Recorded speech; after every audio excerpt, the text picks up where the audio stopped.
আসসালামু আলাইকুম, স্বাগতম সবাইকে বাঙালির কিচেন রুমে। বাঙালির কিচেন রুমের আয়োজনে আজকে থাকছে চিকেন বিরিয়ানি। আর এই চিকেন বিরিয়ানিটা আমি খুব সহজেই তৈরি করছি, আর সেই সহজ রেসিপিটা আপনাদের সাথে শেয়ার করছি। আমার রেসিপিটা ভালো লাগলে সবার সাথে শেয়ার করবেন। যারা আমার ইউটিউব চ্যানেল থেকে রেসিপিটা দেখছেন তারা আমার ইউটিউব চ্যানেলটা সাবস্ক্রাইব করবেন। যারা আমার ফেসবুক পেজ থেকে রেসিপিটা দেখছেন তারা আমার ফেসবুক পেজটা ফলো করবেন। চলুন দেখে নেওয়া যাক এই চিকেন বিরিয়ানি রেসিপিটা তৈরি করতে কি কি উপকরণ লাগে।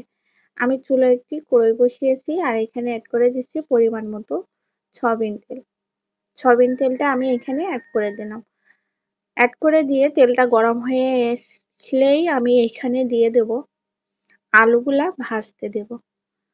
আমি আলুগুলা আগে থেকে কেটে ধুয়ে লবণ মাখিয়ে রাখছিলাম, এখন আমি তেলের ভিতরে ভাজতে দিয়ে দিলাম। আলুগুলা এপাশ ওপাশ করে একটু ব্রাউন কালার করে ভেজে নেব।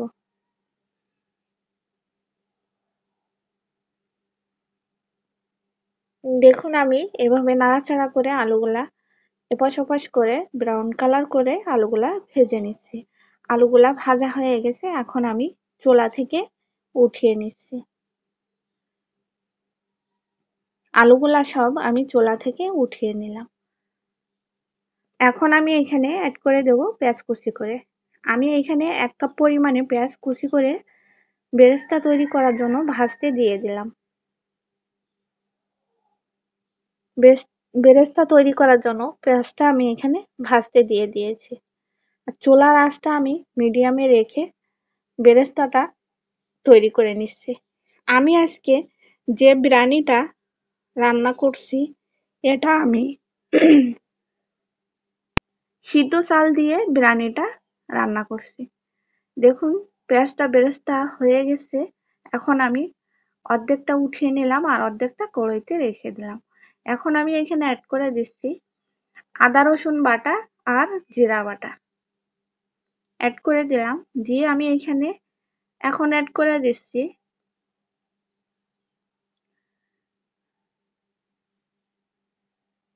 1 চামচ পরিমাণে লবণ। আর এখানে অ্যাড করে দেব 1 চামচ পরিমাণে মরিচের গুঁড়া। দিয়ে একটু মশলাটা ভালো করে কষিয়ে নেব। নিয়ে আমি এইখানে অ্যাড করে দিচ্ছি বিরিয়ানি মশলা। রাঁধুনি যে বিরিয়ানি মশলাটা পাওয়া যায় দোকানে কিনতে, ওটা আমি এখানে অ্যাড করে দিলাম। বিরিয়ানি মশলাটা অ্যাড করে দিলাম। এখন আমি এখানে অ্যাড করে দেব একটু সামান্য পরিমাণে তেল। তেলটা কম হয়ে গেছে যার কারণে আমি এখানে সামান্য পরিমাণে তেল অ্যাড করে দিলাম।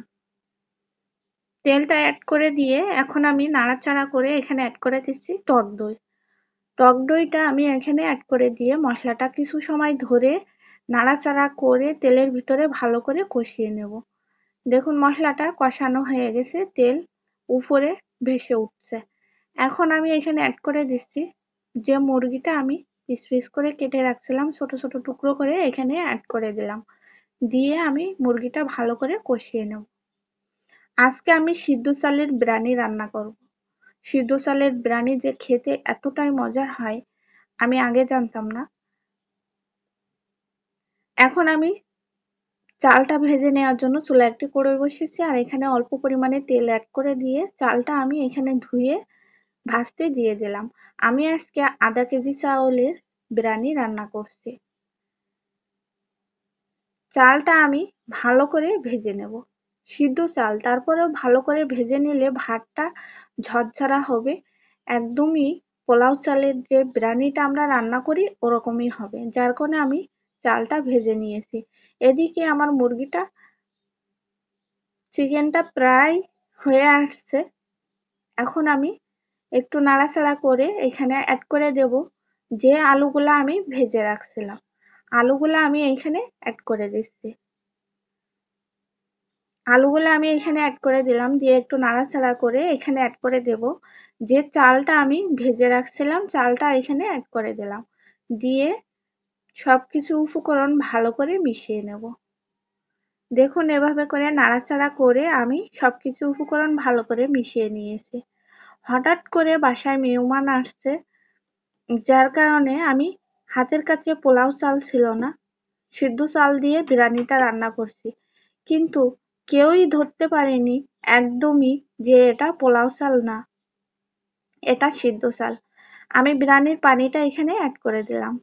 যতটুকু চাল নিয়েছি তার দ্বিগুণ পানি নিয়েছি, নিয়ে আমি এখানে পানিটা ফুটিয়ে এখানে দিয়ে দিলাম, দিয়ে একটা ঢাকনা দিয়ে ঢেকে দিয়েছি। দেখুন চালটা কিন্তু অলরেডি, ভাতে কিন্তু অলরেডি চলে আসছে।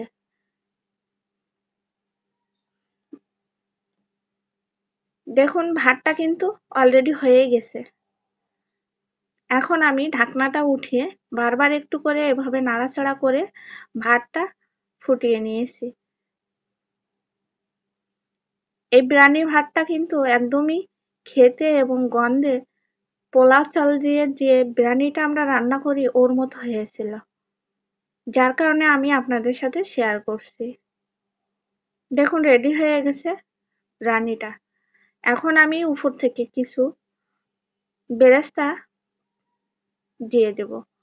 যে পেঁয়াজটা আমি ভেজে বেরেস্তা বানিয়ে রাখছিলাম ওটা আমি উপর থেকে এভাবে করে ছড়িয়ে দিয়ে আরো 4-5 মিনিটের জন্য দমে রেখে দেব।